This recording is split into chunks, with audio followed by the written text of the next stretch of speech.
I'm going to tell you a powerful story today about the fulfillment of a prophetic dream God gave to me in 2007.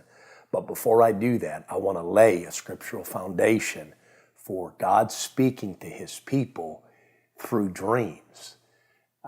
I believe that God will speak and does speak to his people through dreams. I've experienced it. I've seen it in the Bible where God has spoken to strategic figureheads all throughout Scripture through dreams.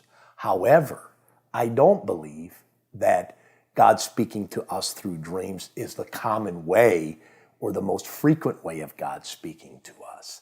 Matter of fact, in my life, God speaks to me more commonly through the small, still inner voice, promptings, unctions, as I walk with him in communion on a daily basis and follow as a mature son the leading of his Spirit. Although there are times in our lives where I believe we need a greater impetus of understanding God's direction for our life, where he will use dreams to communicate to us specific messages, like he did, for instance, in the life of Joseph. Joseph in the Old Testament is known to be a dreamer. God gave Joseph dreams. Not only did God give Joseph dreams, he gave Joseph the ability to interpret other people's dreams. So in the life of Joseph, Joseph was sold into slavery. He was bought by Potiphar, one of the officials of Pharaoh in Egypt.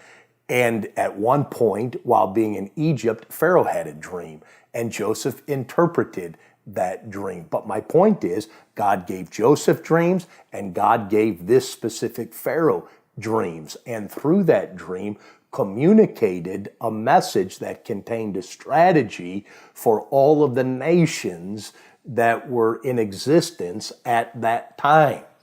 And that strategy ended up preserving Egypt and all of the nations in the known region during a serious time of famine.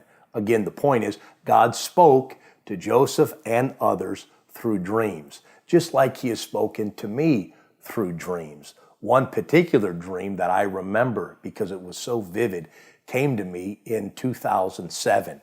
Melody and I were in the basement of a home. And while we were in the basement, at a specific time, we were lifted up off of the floor, transported through the walls of this home onto a prairie that was vast with an unlimited horizon. Her and I held hands. We started skipping through the prairie. And while we were doing it, we were having tons of fun and enjoying ourselves when all of a sudden a tornado appeared. It scared me, so I grabbed my wife's hand and we ran back as fast as we could to the house that we had been transported from.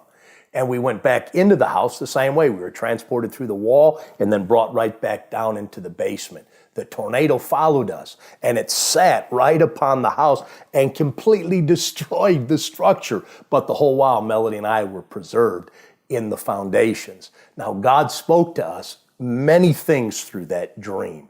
But I'm going to go into the interpretations of that dream in future videos. But my point is, he spoke to us specifically through that dream about a shift that was getting ready to come in our course of destiny. My course, Melody's course, and our family's course with our extended ministry. He was getting ready to change our direction, and he needed to impact us very aggressively with a message to get us to move from Oklahoma City to Chicago. So now watch this. Flash forward 7 years from 2007 to 2013, which is the year we moved to Chicago.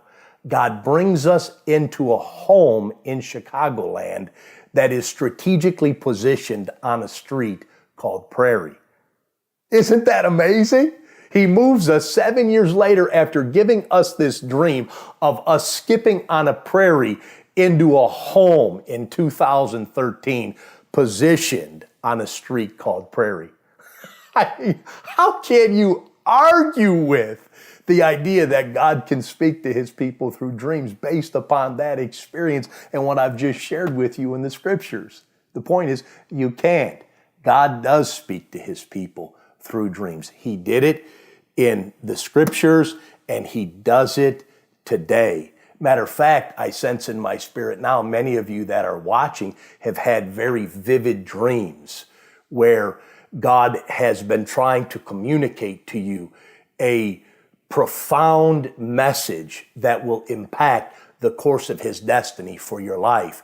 And I pray for you today that the Spirit of God will give you ears to hear and eyes to see what he is trying to show you through that dream he gave you, so that you can fulfill and walk into the destiny he has for you.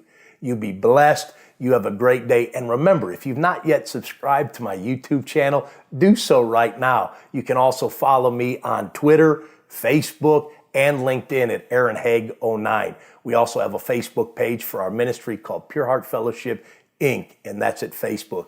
You be blessed. You have a great day, and I'll talk to you soon.